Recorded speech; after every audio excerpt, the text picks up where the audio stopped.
الحمد لله نحمده ونستعينه ونستغفره ونعوذ بالله من شرور أنفسنا ومن سيئات أعمالنا من يهده الله فلا مضل له ومن يضلل فلا هادي له أشهد أن لا إله إلا الله وحده لا شريك له وأشهد أن محمدا عبده ورسوله. Amma ba'd, saudaraku seiman, kita lanjutkan kitab Situ Duror. Kita masuk ke Al-Aslu Al-Khamis, pokok yang kelima. Situ Duror artinya 6 pokok. Nah, kita sekarang masuk yang kelima. Apa itu? Yaitu ar-raddu 'alal mukhalif min al-amri bil ma'ruf wan nahyi 'anil munkar. Membantah orang yang menyimpang itu termasuk amar ma'ruf nahi mungkar. Saudaraku seiman, membantah kesesatan itu termasuk jihad. Kenapa? Karena dengan membantah kesesatan itu keuntungannya besar untuk Islam, Pak. Yang pertama, ya, mencegah agar kesesatan itu tidak semakin merajalela. Yang kedua, melindungi pemikiran kaum muslimin dari pemikiran-pemikiran yang menyesatkan itu, Pak. Yang ketiga, menjelaskan tentang hakikat daripada kesesatan dan argumentasinya yang lemah. Sehingga pada waktu itu akan tampaklah bahwa itu sebagai sebuah kesesatan. Sebab kalau misalnya kesesatan tidak dibantah, dibiarkan begitu saja, akibatnya apa, Pak? Akibatnya kesesatan akan semakin laris. Bahkan akhirnya kesesatan dianggap sebagai sebuah kebenaran.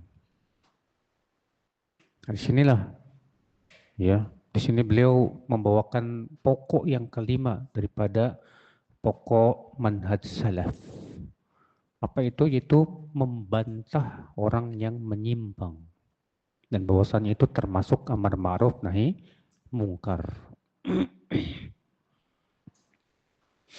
Kata beliau, ihtajtu ila an uassil li bahthi bihadzal fasl. Aku harus mentaksil pembahasanku ini ya, tentang masalah ini, kata beliau. Lianna ba'da du'afa'in nufus wa qalilil ilm tadhiqu suduruhum 'inda mutala'atir rudud. Karena sebagian orang yang lemah jiwanya dan sedikit ilmunya itu merasa sempit dadanya ketika membaca bantahan-bantahan. Dhannan minhum anna dzalika aqrab ila al-wara' wasyanati a'radil muslimin. Dia mengira, katanya, bahwa tidak membaca kitab-kitab bantahan itu lebih dekat kepada wara', katanya, dan lebih menjaga kehormatan kaum muslimin. Padahal tidak demikian, saudaraku seiman. Justru dengan kita membaca ya kitab-kitab yang membantah kesesatan, itu semakin membuka ya cakrawala kita, Pak. Dan semakin memahami tentang hakikat kebenaran itu sendiri.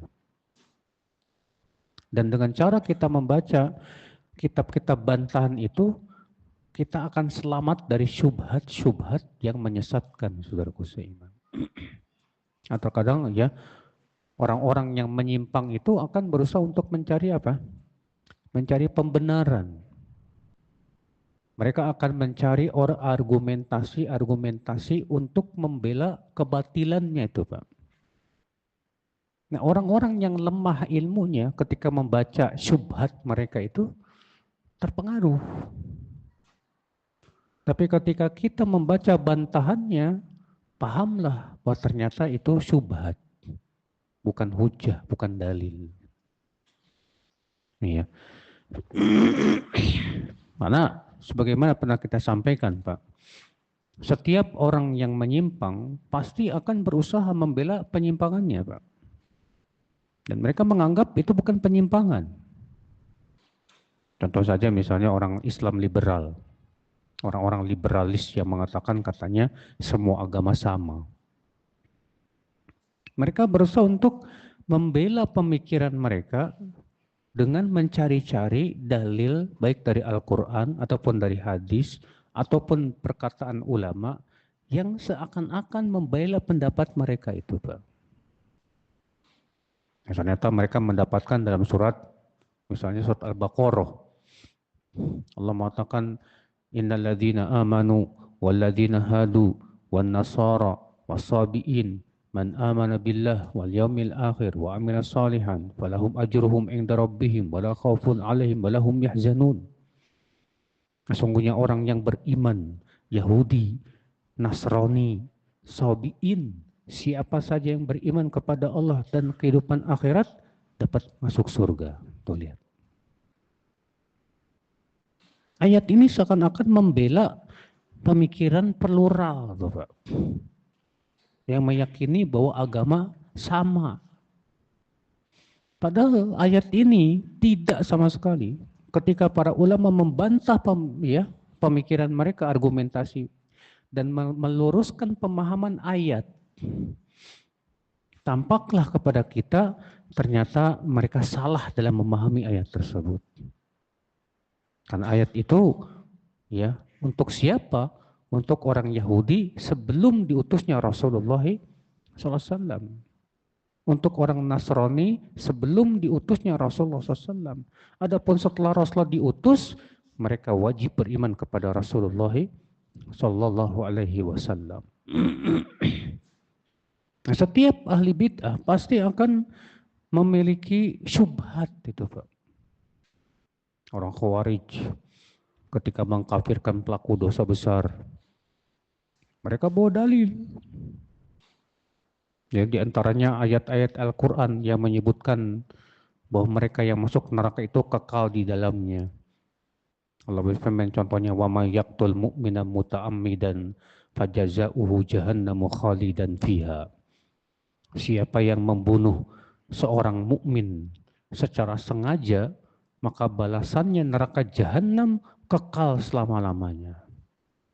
Berarti itu menunjukkan katanya orang yang membunuh seorang muslim kafir. Ya, karena Allah mengatakan kekal di dalam neraka selama-lamanya. Sehingga mereka berdalil dengan ayat ini, Pak. Oh, berarti pelaku dosa besar kafir.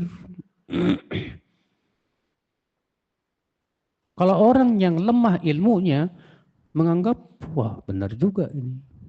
Akhirnya banyak yang terpengaruh oleh pemikiran-pemikiran itu karena kelemahan ilmu. Tapi ketika kita membaca bagaimana bantahan para ulama terhadap ya pendalilan mereka itu, dan bahwasannya ayat ini untuk mereka yang meyakini bahwa membunuh seorang muslim itu halal. Ya.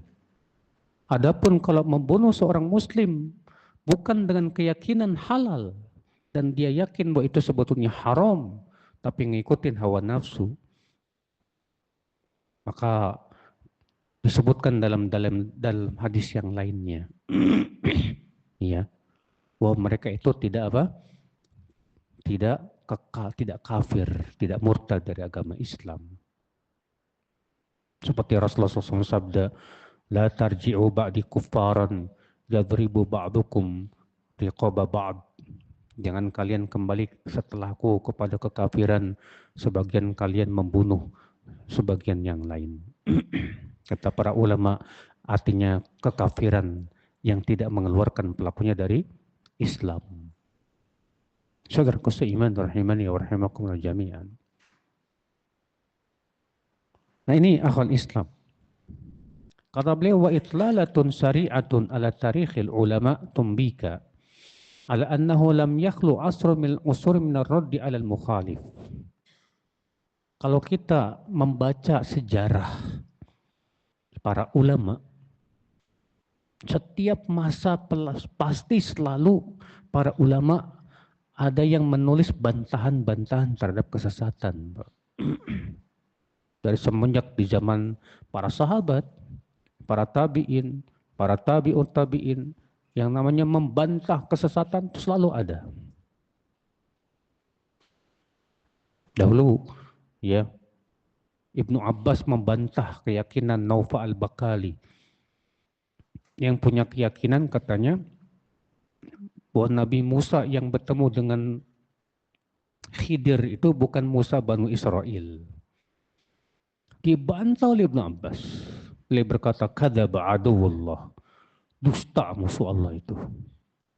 Sesungguhnya Musa yang bertemu dengan Khidir itu adalah Musa Banu Israel. Kemudian Ibnu Abbas membawakan hadisnya tentang pertemuan Nabi Musa dengan apa? Khidir. Yang disebutkan di situ bahwa itu Nabi Musa Banu Israel. Demikian pula ya di zaman tabi'in ketika mulai muncul pemikiran-pemikiran yang menyimpang, para ulama membantah dan menjelaskan, Pak. Ketika muncul pemikiran Jahmiyah, ya, para ulama menjelaskan. Seperti ketika muncul Bishr al-Marisi yang pemikirannya sama dengan Jahm bin Safwan yang menolak semua sifat Allah Subhanahu wa taala. Maka para ulama pun bangkit membantah siapa? Bishr al-Marisi ini, Pak. Di antara kitab yang membantah itu buku yang ditulis oleh Utsman bin Sa'id ad-Darimi yang judulnya Raddu Utsman bin Sa'id ad-Darimi ala Bishr al-Marisi ad-Dal. Bantahan Utsman bin Sa'id ad-Darimi terhadap Bishr al-Marisi yang sesat. Saudaraku seiman rahimani wa rahimakumullah jami'an. Nah ini ya akhwat Islam. Demikian pula Imam Ahmad membantah. Ya, Imam Abu Daud punya kitab Ar-Rad al-Jahmiyah, bantahan terhadap kaum Jahmiyah. Demikian para ulama dari zaman ke zaman mereka menulis bantahan. Ibn Taimiyah jangan tanya. Ibn Taimiyah menulis bantahan terhadap Syiah dalam kitab beliau yang tebal namanya Minhajus Sunnah. Ya. Demikian pula Ibn Taimiyah membantah pemikiran Fakhrur Razi dalam kitabnya At-Ta'sis. Ibn Taimiyah juga membantah seorang sufi ya yang membolehkan tawassul kepada mayat dalam kitab beliau At-Tawassul wal Wasilah. Ibn Taimiyah juga membantah keyakinan yang mengatakan bahwa Allah berada di mana-mana dalam kitab At-Tis'iniyah. Ibnu Qayyim membantah keyakinan orang yang menolak Allah beristiwa di atas Arash dalam kitab beliau Ijtima' Juyush al-Islamiyah. Di situ beliau membawakan 1000 dalil yang menunjukkan bahwa Allah beristiwa di atas Arash. Demikian dari masa ke masa. Maka dari itu membantah kesesatan itu termasuk jihad, Pak. Karena membantah kesesatan itu membela Islam. Bahkan membela modal Islam, saudaraku seiman. Makanya kata Yahya bin Yahya, gurunya Imam Bukhari, apa kata Yahya bin Yahya? Ad-difa'u anis sunnah ahabbu ilayya minad-darb bisayfi sabilillah. Membela sunnah lebih aku sukai daripada berjihad dengan senjata. Kenapa? Karena membela sunnah itu membela modal Islam. Ya. Kesesatan itu, Pak, hakikatnya merusak Islam tidak, Pak? Merusak akidah Islam, merusak pemikiran kaum muslimin. Tapi ketika kita bantah, maka berarti kita sudah membela apa? Islam, membela sunnah. Saudaraku seiman. Walamma kana julul ahzabil islamiyah ya'malu ala wa'di ma yusamma an-naqdu dzati. Kata beliau hampir kebanyakan kelompok-kelompok Islam mereka malah mengubur ya anak dudzati, bantahan terhadap ahli bid'ah. Mereka nggak suka. Mereka menganggap membantah ahli bid'ah itu katanya bikin pecah. Ya, membantah ahli bid'ah itu katanya membuat saf kaum muslimin jadi apa? Ya, jadi terpecah-pecah. Jadi gimana dong? Ya udah nggak usah dibantah lah. Yang penting kita bersatu aja.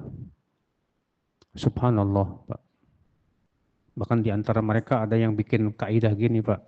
Bid'ah yang mempersatukan lebih baik daripada sunnah yang memecah belah.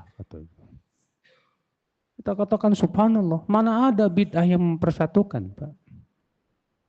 Yang namanya bid'ah itu pasti memecah belah. Ya. Adapun sunnah, sunnah kalau misalnya dikatakan sunnah memecah belah, karena dia memang sunnah itu memecah antara yang hak dengan yang batil. Al-Quran disebut apa? Al-Furqan. Al-Furqan artinya apa? Pembeda. Pembeda antara apa? Antara hak dengan yang batil. Allah melarang kita mencampur adukan antara yang hak dengan yang batil. Allah berfirman, "Wala talbisul haqqa bil batil." Jangan kalian ya mencampur adukan antara yang hak dengan yang batil. Tidak boleh. Nah, kalau kita tidak bantah, maka kebenaran akan sirna, Pak. Tercampur dengan apa? Keburukan. Ikhwata Islam saudaraku seiman. Kata beliau, wa ijhadil amri bil ma'ruf wan nahyi 'anil munkar wa ikhla'i a'dami thughuril muslimin min murabitin bi hujjati sitri 'alal muslimina taratan wa jam'il qaid lil kafirina taratan ukhra. Mereka berusaha ya, amar ma'ruf nahi munkar dengan cara membantah kesesatan ini dikebiri oleh mereka. Ya. Padahal membantah keyakinan yang sesat itu, Pak, sama saja dengan apa? Berjaga di tapal batas. Kalau istilahnya dalam jihad itu kan berjaga di tapal batas, ya. Jangan sampai musuh masuk dari arah situ. Demikian pula membantah kesesatan itu sama dengan berjaga di tapal batas. Setiap kali ada pemikiran-pemikiran yang ingin dimasukkan ke dalam Islam, kita bantah. Kita bantah. Sehingga dengan cara membantah itulah, Pak, terjaga kemurnian Islam.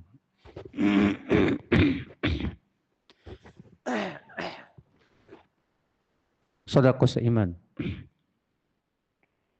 Nah, mereka banyak kaum muslimin tidak suka dengan yang namanya bantahan-bantahan itu. Alasannya katanya apa? Dengan alasan menutup aib seorang muslim. Tutuplah aib seorang muslim. Kita katakan, Mas, aib yang harus ditutup itu kalau itu aib yang tidak dilakukan secara terang-terangan. Adapun kalau aib itu dilakukan secara terang-terangan, apalagi pemikirannya menyesatkan, dan dia menyebarkan pemikiran yang sesatnya, maka membantah kesesatan orang tersebut sama sekali tidak bertabrakan dengan hadis yang memerintahkan kita untuk apa? Menutup aib seorang muslim, tidak. Justru dia masuk dalam hadis Rasulullah SAW sabda, kullu ummati mu'afan ilal mujahirin. Setiap umatku itu dimaafkan kecuali orang yang terang-terangan. Ikhwata Islam saudaraku seiman. Terkadang mereka yang menolak membantah ya kesesatan itu alasannya apa, Pak? Ya. Oh, apa namanya? Orang-orang kafir itu berusaha untuk menghancurkan Islam. Kita sibuk ngomong masalah tahlilan. Ya. Itu mereka sudah sampai ke bulan. Kita masih ngobrolin tentang masalah apa? Maulidan, katanya begitu. Kita katakan ya akhi, orang kafir yang hendak menghancurkan Islam dari zaman dulu pun, dari zaman Rasul, orang kafir terus berusaha menghancurkan apa? Islam. Dan tipu daya orang kafir itu Pak berhasil kalau kita tidak membela agama kita sendiri. Di antara makar orang-orang kafir terhadap Islam apa Pak?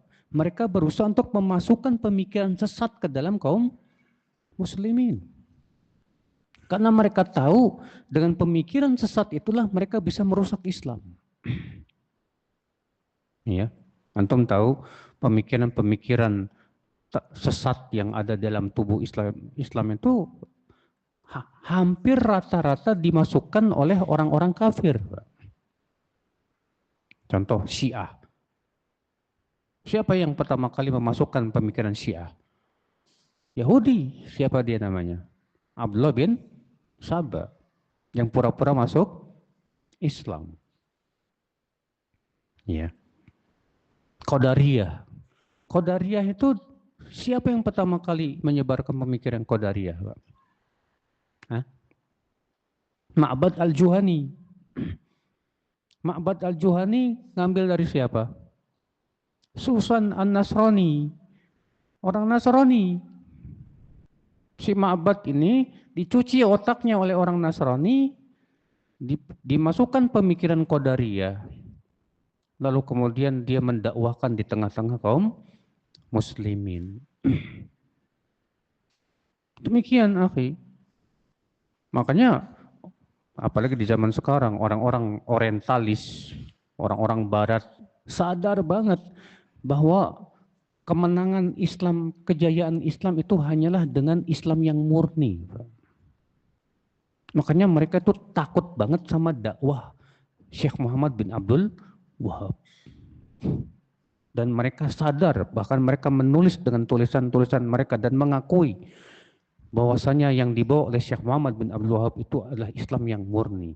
Dengan itulah Islam akan jaya. Makanya mereka berusaha bagaimana supaya dakwah tauhid ini dimusuhi dengan diberikan label Wahabi lah, ya, radikal lah, dan yang lainnya, saudaraku seiman. Tujuannya apa? Untuk menghalang-halangi jangan sampai dakwah yang hak, dakwah tauhid ini subur, saudaraku seiman. Makanya mereka menyebarkan pemikiran-pemikiran yang sesat itu, membantu. Untuk baca kitab ensiklopedia Firqoh Musu'ah al-Firaq, ya, yang disebutkan tentang firqoh di luar Islam yang ingin menghancurkan Islam, di antaranya orientalis. Orientalis, Pak, kapan dibangun? Itu di Inggris, di abad sekitar 17 Masehi. Disebutkan di situ, tujuan orientalis itu dibangun adalah untuk merusak Islam. Merusak apa? Islam. Bagaimana caranya? Caranya yang pertama, mereka berusaha untuk menyebarkan hadis-hadis palsu dan lemah. Yang kedua, mereka berusaha untuk menyebarkan pemikiran-pemikiran yang menyimpang dalam tubuh umat Islam. Terutama pemikiran tasawuf. Ya. Kata Islam saudaraku seiman. Dan itu tidak aneh. Antum tahu ya, pernah dengar namanya Ahmadiyah? Siapa dia? Yang pertama kali namanya Mirza Ghulam Ahmad. Siapa Mirza Ghulam Ahmad itu, Pak? Mirza Ghulam Ahmad itu ya dari keluarga broken home. Diambil oleh Inggris. Kemudian dididik ya pemikirannya, lalu kemudian dikembalikan lagi ke India. Nah, si Mirza Ghulam Ahmad ini, Pak, mengaku dirinya tadinya Imam Mahdi. Lama-lama mengaku dirinya apa? Nabi. Ya. Makanya kalau antum lihat orang-orang Ahmadiyah itu kiblatnya bukan ke Ka'bah, Pak. Kemana? Ke London. Ya. Karena memang yang menciptakan Ahmadiyah itu mereka. Dan itu menunjukkan bukti yang sangat kuat bahwa orang-orang kafir itu berusaha untuk menghancurkan Islam dengan memasukkan pemikiran apa? Sesat. Maka dari itu, kalau kita diam tidak membantah, masa tambah hancur agama ini, Pak, tambah rusak. Kasihan kaum muslimin, ya. Kata Islam saudaraku seiman. Berkata kata beliau walladzina yalwuna alsinatum bistinkari naqdil batil wa in kana fi ba'dihim salah wa khair walakinnahu alwahan wa dha'ful azaim hainan. Dan orang-orang yang berusaha mengingkari, ya, membantah kebatilan itu akibat daripada kelemahan, ya, baik lemah jiwa maupun lemah apa? Ilmu. Sementara ya akhi, kita tidak dibenarkan untuk diam dari kebatilan. Kata Abu Ali Ad-Daqqaq, as-sakit anil haq syaitanun akhras. Orang yang diam dari kebenaran adalah setan bisu. Wal mutakallim bil batil syaitanun natiq. Sedangkan orang yang berbicara dengan kebatilan itu setan yang berbicara. Jadi kalau kita mendiamkan kebatilan juga setan. Berbicara dengan kebatilan apalagi. Maka dari itu ya akhi, ya, harus ada orang yang mutakhosis dalam membantah kesesatan, harus ada, Pak. Ya. Karena zaman sekarang ini, Pak, kalau kita membantah kesesatan pasti ya lumayan, Pak. Bakalan dibully, Pak. Dan orang yang benci kepada kita pasti banyak, Pak. Ketika kita membantah tahlilan, membantah bid'ah, ya. Apalagi itu bid'ah yang sifatnya bid'ah akidah yang disepakati oleh para ulama. Seperti bid'ah Khawarij, bid'ah Syiah, demikian pula bid'ah Jahmiyah, bid'ah Mu'tazilah, bid'ah Murji'ah, dan yang lainnya. Saudaraku seiman, rahimani wa rahimakumullah jami'an. Wa Nabi SAW yukhbiru biftiraqi hadhil ummah ila 73 firqah.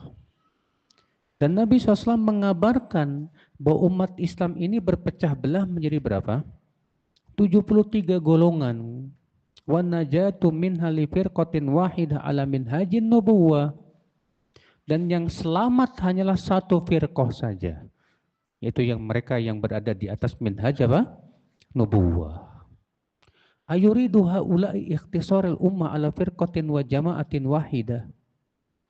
Nah, mereka-mereka yang mengatakan gak usah kita bantah, seakan-akan mereka ingin mengatakan bahwa umat Islam tuh gak pernah berpecah belah menjadi 73. Ya. Umat Islam ini berpecah menjadi 73 golongan, Pak. Berpecah dalam masalah apa? Masalah fikih? Bukan. Tapi berpecah dalam masalah akidah dan keyakinan. Pokok-pokok akidah. Ya.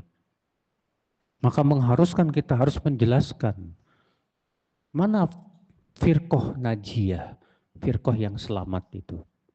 Dan mana firqah yang menyimpang itu. Bagaimana keyakinan mereka, bagaimana akidah mereka. Saudaraku seiman, rahimani wa rahimakumullah jami'an. Nah ini ya akhi. Jadi membantah kesesatan itu adalah merupakan termasuk pokok manhaj akidah Ahlussunnah wal Jamaah. Namun tentunya Pak, yang membantah itu hendaknya orang-orang yang punya keilmuan yang kuat, Pak. Adapun kalau antum ilmunya lemah, nggak punya ilmu, gimana membantah? Ya, pastinya bantahan antum malah memalukan biasanya, Pak. Ketika antum bantah kesesatan nggak pakai ilmu, malah membuka kesempatan orang sesat untuk menyerang antum. Gara-gara membantahnya dengan apa? Dengan tanpa ilmu. Ya. Tapi ketika kita bantah dengan ilmu, dengan hujah yang kuat, maka orang-orang batil pun juga ya tidak mampu untuk membantahnya kembali. Kecuali dengan cara memaksakan diri, saudaraku seiman. Rahimani wa rahimakumullah jami'an. Kata beliau, wa nu'idzu billah kulla muslimin tasarrubi hujjatil yahud. Fahum mukhtalifuna 'alal kitabi mukhalifuna lil kitab. Wa ma'a hadza yudhhiruna al-wahdah wal ijtima'. Kita perlindungkan setiap muslim kepada Allah dari ya menyerupai orang-orang Yahudi. Orang Yahudi itu Pak, sesama mereka berpecah belah. Orang Yahudi sesama mereka apa? Berpecah belah. Rasulullah mengabarkan bahwa orang Yahudi berpecah belah menjadi berapa golongan? Ya. Orang Yahudi pecah belah berapa golongan? 71. Orang Nasrani 72. Umat Islam 73. Ya. Tapi orang Yahudi selalu memperlihatkan seakan-akan mereka itu apa? Bersatu padu. Untuk melihat di Israel, orang Yahudi sebetulnya mereka sesama mereka berpecah belah, Pak. Tapi kelihatannya mereka bersatu padu. Allah mengatakan begitu dalam Al-Quran, tahsabuhum jami'a wa qulubuhum syatta. Kamu mengira mereka bersatu padu, padahal hati mereka itu bercerai-berai. Ya. Nah, sekarang umat Islam, apa kamu kayak Yahudi? Hanya memperlihatkan persatuan, padahal akidahnya bercerai-berai. Tidak bisa, Pak. Memang bersatu penting, sahih. Tapi bersatu di atas apa? Tentu bersatu di atas kebenaran, Pak. Bukan bersatu di atas kesesatan, saudaraku seiman. Persatuan itu tidak menjadikan kita diam, ya. Persatuan itu tidak menutup amar ma'ruf nahi mungkar. Persatuan itu tidak menutup saling menasehati, saling mengingatkan. Sekarang kalau misalnya kita disuruh bersatu, udah nggak usahlah bantah syirik, nanti pecah. Akhirnya orang yang berbuat syirik bebas. Ya. Nggak usah kamu bantah bid'ah, nanti pecah. Akhirnya semakin merajalela apa? Kebid'ahan, saudaraku seiman, rahimani wa rahimakumullah jami'an. Maka yang seperti ini justru akan bahaya untuk umat Islam. Saudaraku seiman. ولهذا فإذا رأيت من رد على مخالف في شذوذ فقهي أو قول بدعي فاشكر له دفاعه بقدر ما وسعه. Oleh karena itulah kata beliau, kalau kamu melihat ada seorang alim yang membantah pemahaman yang menyimpang atau pendapat yang bid'ah, maka berterima kasihlah kepada dia. Iya. Dan bela dia, Pak, sesuai dengan kemampuannya. Karena dia sedang membela Islam, saudaraku seiman, rahimani wa rahimakumullah jami'an. Wala tukhadhilhu bitilkal maqulatil mahinah.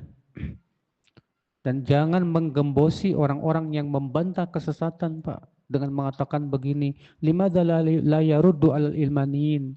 Kenapa kamu tidak membantah orang kafir juga? Kita katakan, akhi, Kalau kita membantah ahli bid'ah, otomatis ya menutup pintu orang kafir untuk menghancurkan apa? Islam. Karena sudah kita sebutkan tadi, ya, bahwa orang kafir ingin menghancurkan Islam dengan apa? Memasukkan pemikiran-pemikiran apa? Yang menyesatkan. Tapi ketika kita bantah kebid'ahan, bantah kesesatan, maka menutup ya usaha orang kafir untuk menghancurkan apa? Islam. Saudaraku seiman, rahimani wa rahimakumullah jami'an. Kata beliau, wa aslu hadzal bab an-nususul waridah fil amri bil ma'ruf wan nahi 'anil munkar. Di mana dalil ya wajibnya membantah pemikiran yang menyimpang, yaitu dalil-dalil yang memerintahkan kita untuk beramar ma'ruf nahi mungkar. Allah berfirman dalam surat Al-Imran ayat 104, wal takum minkum ummatun yad'una ilal khairi wa ya'muruna bil ma'rufi wa yanhauna 'anil munkar. Hendaklah di antara kalian ada orang yang menyeru kepada kebaikan, ya, menyuruh kepada yang ma'ruf dan melarang dari apa? Kemungkaran. Wa ulaika humul muflihun. Dan merekalah orang-orang yang beruntung, kata Allah Subhanahu wa taala. Nah, membantah kesesatan termasuk amar ma'ruf nahi mungkar. Ya. Berkata Ibnu Taimiyah, wal amru bis sunnah wan nahyi 'anil bid'ah huwa amrun bil ma'rufin wa nahyun 'an munkarin. Memerintahkan manusia kepada sunnah dan melarang manusia dari kebid'ahan itu termasuk amar ma'ruf nahi mungkar. Wa huwa min afdhalil a'malis shalihah, dan itu termasuk amal soleh yang paling utama. Saudaraku seiman, rahimani wa rahimakumullah jami'an. Nah ini saudaraku seiman. Maka dari itu ya, kalau kita mendengar pemikiran-pemikiran yang menyesatkan, Pak, jangan didiamkan kalau kita mampu untuk membantahnya, Pak. Ya. Kalau antum misalnya mendapatkan di video di YouTube atau di mana gitu, ada orang ngomong yang ngaco misalnya, dan antum mampu untuk membantah, bantah, Pak. Ya. Setidaknya kita punya andil di dalam membela apa? Sunnah, membela akidah. Antum di Facebook misalnya baca, kok ini pemikirannya menyimpang ini. Dan antum punya kemampuan untuk membantah, bantah, Pak. Karena insya Allah pahalanya besar di sisi Allah Subhanahu wa taala, karena itu termasuk jihad. Ya, tapi kalau nggak punya kemampuan, ya udah. Ya, jangan kita sibukkan dengan membaca syubhat. Kalau kita tidak mampu untuk membantah, jangan sibuk membaca apa? Syubhat. Ya, lebih baik kita sibuk untuk apa? Menuntut ilmu saja. Sudah masuk isya belum? Sudah. Nah.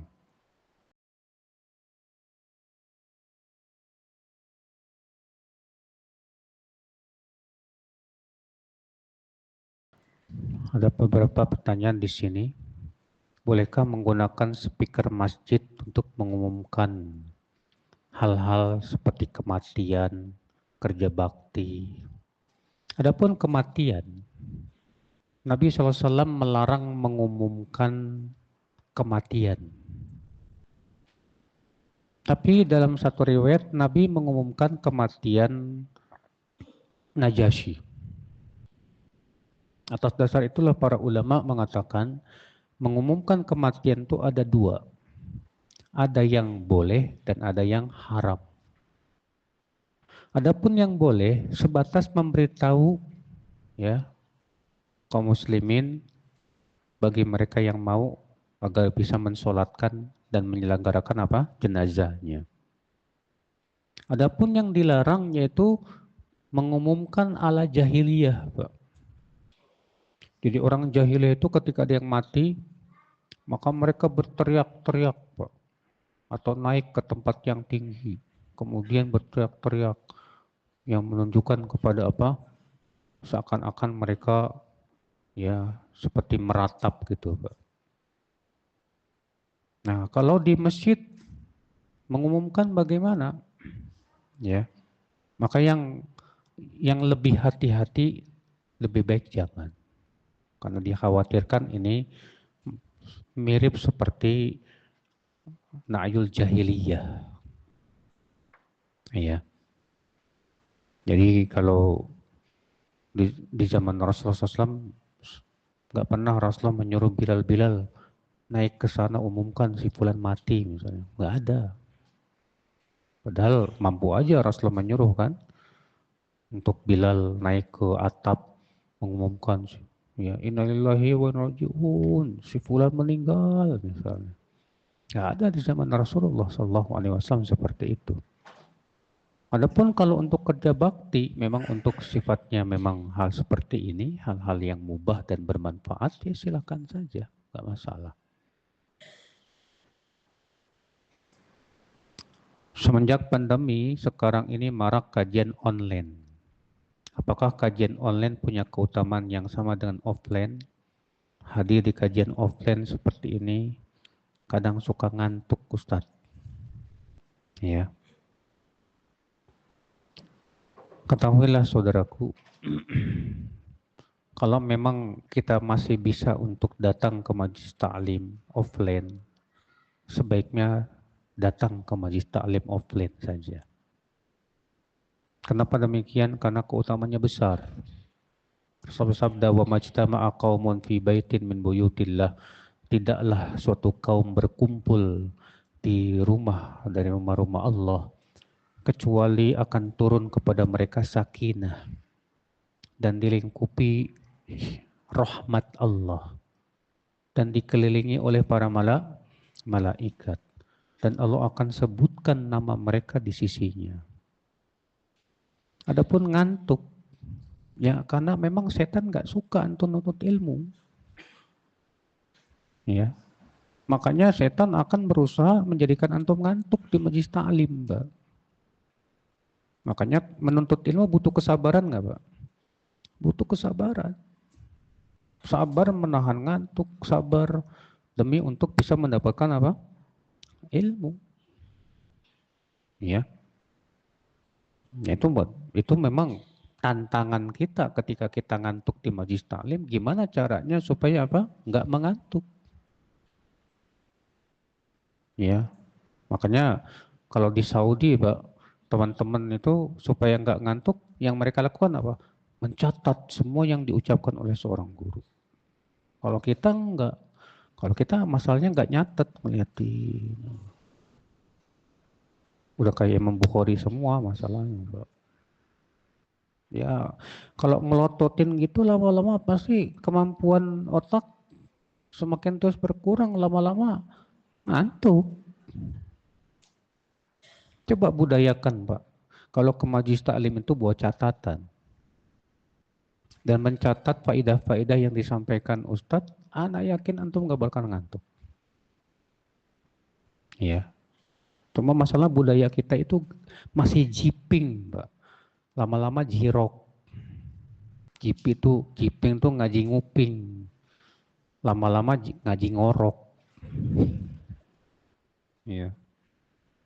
Iya. Makanya dari itu coba budayakan deh. Budayakan kalau ke majelis taklim datang bawa apa?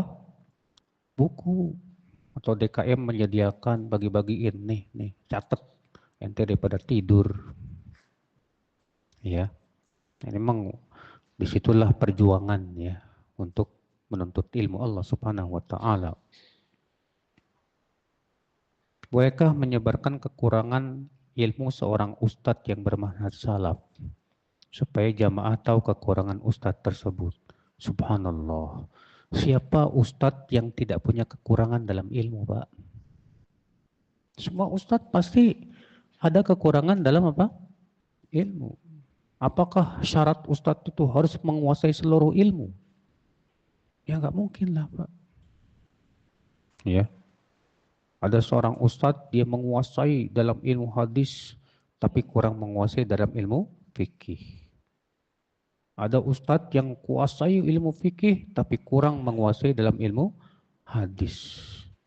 Yaitu lumrah, Pak. Hatta di zaman dulu pun seperti itu. Makanya ada ya seorang perawi, kalau dalam ilmu hadis fiqh, tapi dalam ilmu kiroatnya syadz, ditolak oleh para ulama. Atau kebalikan, dalam ilmu kiroat fiqh, tapi dalam ilmu hadis lemah, dilembekkan oleh para ulama. Selalu ada dari zaman ke zaman, Pak. Maka kalau kita kerjaannya nyari kekurangan ustadz, ya nggak bakalan bisa nuntut ilmu antum, benar. Ya. Tapi kalau yang dimaksud adalah ustadz tersebut ternyata ilmunya dangkal, nggak ada background dalam menuntut ilmu, ya. Maka tentunya dikhawatirkan kalau ilmunya dangkal, akhirnya apa yang terjadi, Pak? Menyampaikan sesuatu yang tidak sesuai dengan kebenaran. Ya. Cuma kan tetap harus melihat untuk menilai dengan cara konsultasi dengan para ustadz-ustadz lain. Gimana? Ya. Supaya tidak terjadi fitnah ya akal Islam, saudaraku seiman.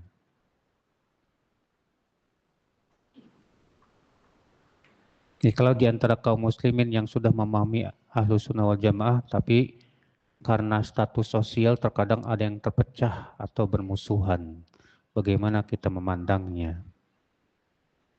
Nasihat bagi kami semua di mana agar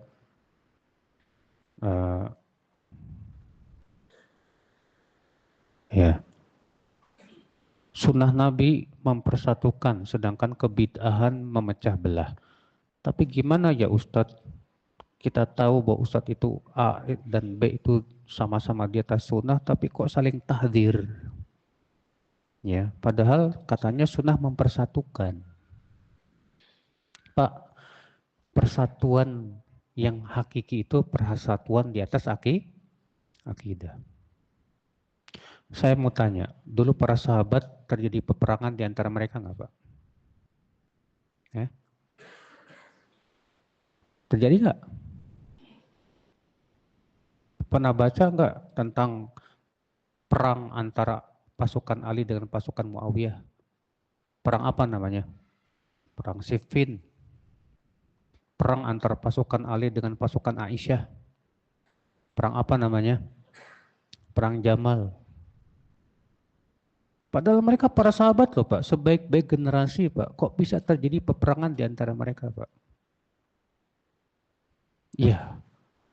Memang terjadi peperangan di antara mereka. Pertanyaannya, ya, akidah mereka pecah nggak? Tidak. Mereka tetap di atas satu akidah, di atas satu agama. Nah, ada sebagian ustaz saling tahdir, yang satu mentahdir fulan, mentahdir fulan. Kita lihat tahdiran ini benar apa enggak? Ya, hatta di zaman dulu ulama salaf pun terjadi tahdir mentahdir sesama Ahlus Sunnah. Contoh, ya, Imam Malik mentahdir Muhammad bin Ishaq. Muhammad bin Ishaq, seorang ahli sejarah, ya. Apa kata Imam Malik? Ditanya tentang Muhammad bin Ishaq, Dajjal, minat dajajilah. Ya. Tapi diterima enggak ucapan Imam Malik tersebut oleh para ulama? Enggak diterima, Pak. Imam Bukhari dengan Muhammad Yahya Ad-Dhuhli, di mana Imam Bukhari dituduh oleh Muhammad bin Yahya Ad-Dhuhli bahwa Imam Bukhari itu Jahmi. Ternyata ditolak oleh para ulama, Pak. Imam Abu Nuaim dengan Ibnu Mandah saling tahdir mentahdir. Ya. Imam As-Suyuti dengan As-Sakhawi saling tahdir itu, Pak. Ramai itu, Pak. Apa kata Imam Madhabi? Ya, adapun hal-hal seperti ini yang lebih baik dilipat saja, nggak usah diriwayatkan. Jadi yang namanya saling mentahdir antar ustadz itu sudah ada dari zaman dulu memang, Pak.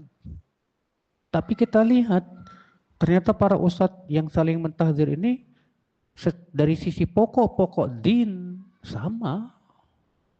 sama-sama dakwah kepada tauhid, sama-sama berpegang kepada sunnah, cuman ada perkara-perkara yang samar kepada sebagian dan menganggap bahwa si fulan itu di atas apa? Kesesatan. Padahal setelah ditelusuri ternyata itu bukanlah kesesatan yang bisa mengeluarkan pelakunya dari apa? Dari sunnah misalnya. Akan ada seperti itu. Iya. Seperti misalnya perbedaan pendapat dalam menilai bermuamalah dengan sebuah yayasan yang dianggap apa? Hizbi misalnya. Sebagian mengatakan nggak boleh bermuamalah dengan yayasan itu. Sebagian mengatakan boleh. Akhirnya terjadi saling tahdir. Padahal itu sama sekali tidak mengeluarkan dari akidah Ahlussunnah wal Jamaah. Itu masalah ijtihadiyah, Pak. Masalah apa? Ijtihadiyah. Tapi kalau ternyata yang ditahdir ini memang ternyata jatuh kepada salah satu pemikiran yang sesat. Contoh misalnya Pak, di antara keyakinan Ahlussunnah wal Jamaah tidak boleh memberontak kepada pemimpin muslim. Lalu ada orang yang ngaku-ngaku dirinya salafi, ya, lisannya selalu jelek-jelekin pemimpin.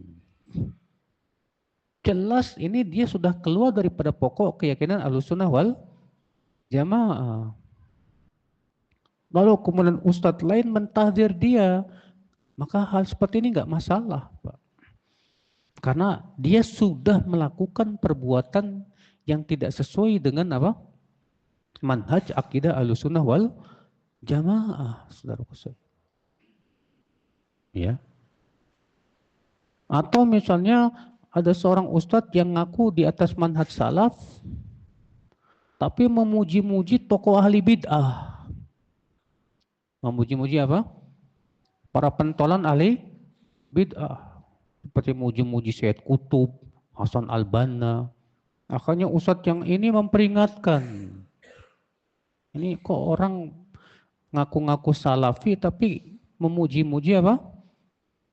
Ya, tokoh-tokoh ahli bid'ah. Kalau orang memuji-muji tokoh-tokoh ahli bid'ah, itu tandanya apa, Pak? Tandanya dia sesuai dengan mereka. Ya tidak? Iya dong. Atau bisa jadi dia belum kenal, belum tahu. Maka yang lebih baik kita nasihatin dulu. Kamu tahu nggak siapa Syed Qutub, siapa Hasan Al-Banna? Kenapa kamu puji dia? Ya, kalau dia terkena syubhat atau karena ketidaktahuan, maka lebih baik jangan ditahdir dulu, Mas. Tapi diberikan apa? Nasihat. Kasih bukti-bukti. Ini buktinya nih, Syed Qutub pemikirannya seperti ini, Hasan Al-Banna pemikirannya seperti ini, dan yang lainnya. Saudaraku seiman, rahimani wa rahimakumullah jami'an. Ya. Nah seperti itu ya. Makanya dari itu kita penting ya, kata Ibn Taimiyah apa? Idza hakamal ustadu bihajri syakhsin. Apabila seorang ustad menyuruh untuk meninggalkan seorang ustad, ya, wajib alaihi an yanzur. Wajib dia melihat dulu. Jangan langsung ditelan. Ya, apakah dia memberikan vonis seperti ini berdasarkan apa? Ya, hujah syariat atau tidak? Kalau Ustadz Fulan, hati-hati si Fulan, jangan mengambil ilmu dari si Fulan. Kita sebagai murid juga jangan langsung menelan begitu aja, Pak. Kita lihat sebabnya kenapa. Ustadz, boleh tahu Ustadz, antum mentahdir si Ustadz Fulan, kenapa sebabnya? Oh karena si Fulan gini. Nah, kita lihat tuduhan ini ada nggak pada si fulan tuh? Soalnya saya pernah merasakan banget, Pak. Dulu ketika Ustadz Ja'far mentahdir Ustadz Yazid. Ustadz Ja'far mentahdir Ustadz Yazid. Ya, saya waktu itu masih kuliah di Madinah. Lalu Ustadz Ja'far datang ke Madinah. Lalu saya nanya, Ustadz, antum mentahdir Ustadz Yazid, kenapa Ustadz? Tolong jelaskan. Akan Ustadz Ja'far bicara 1 jam, Pak. Dan saya rekam itu. Iya. Lalu kemudian teman-teman bilang ke saya, antum jangan langsung percaya begitu aja.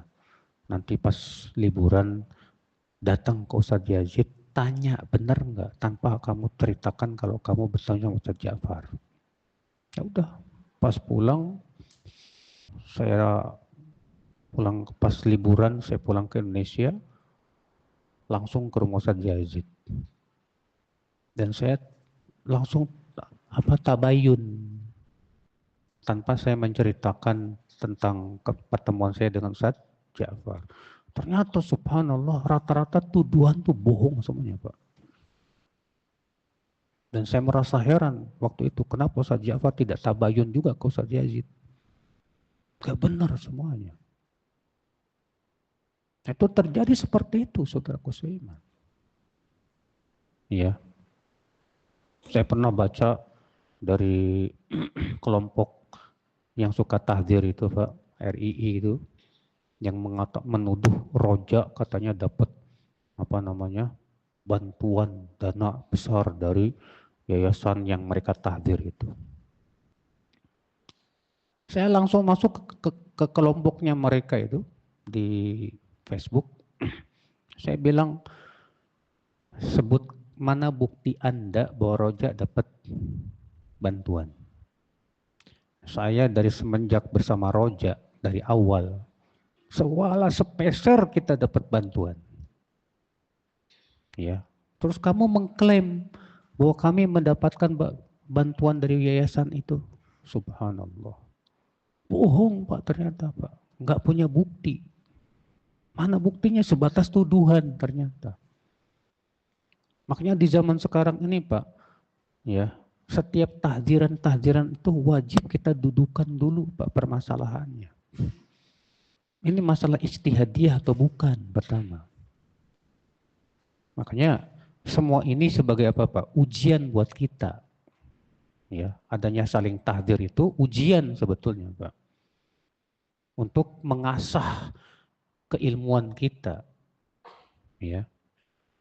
Sehingga pada waktu itu kita tidak bermudah-mudahan juga, Pak, ikut-ikutan mentahdir. Karena saya merasakan sendiri ya, Pak ya. Dulu saya itu tukang tahdir, Pak, benar. Saya menganggap yang namanya majelis salaf itu harus isinya tahdir. Itu waktu saya belum berangkat ke Madinah itu, Pak. Ketika saya diterima di Madinah, saya duduk di majelis masyayikh di sana, kok nggak ada tahdirnya ini. Saya duduk di majelis Syekh Utsaimin, kok nggak ada tahdir. Duduk di majelis Syekh Abdul Muhsin Abbad, nggak ada tahdir. Gimana sih katanya tahdir itu tanda majelis salafi, gimana ini? Akhirnya saya terus bertanya kepada masyayikh dan yang lainnya, Syekh Ibrahim Ruhaili dan yang lainnya. Pahamlah bahwa ya dalam masalah tahdir itu tidak semudah itu, Mas. Ini akal Islam. Zaman sekarang ini ya seperti ini, Pak. Bermudah-mudahan dalam mentahdir pun juga tidak baik sekali, saudaraku seiman. Dan melarang orang mentahdir pun juga nggak benar juga. Mentahdir itu tetap harus diletakkan pada tempatnya yang benar. Siapa yang boleh ditahdir, kapan boleh mentahdir, syarat-syaratnya harus dipenuhi. Ya. Demikian wabillahi taufik. Assalamualaikum warahmatullahi wabarakatuh.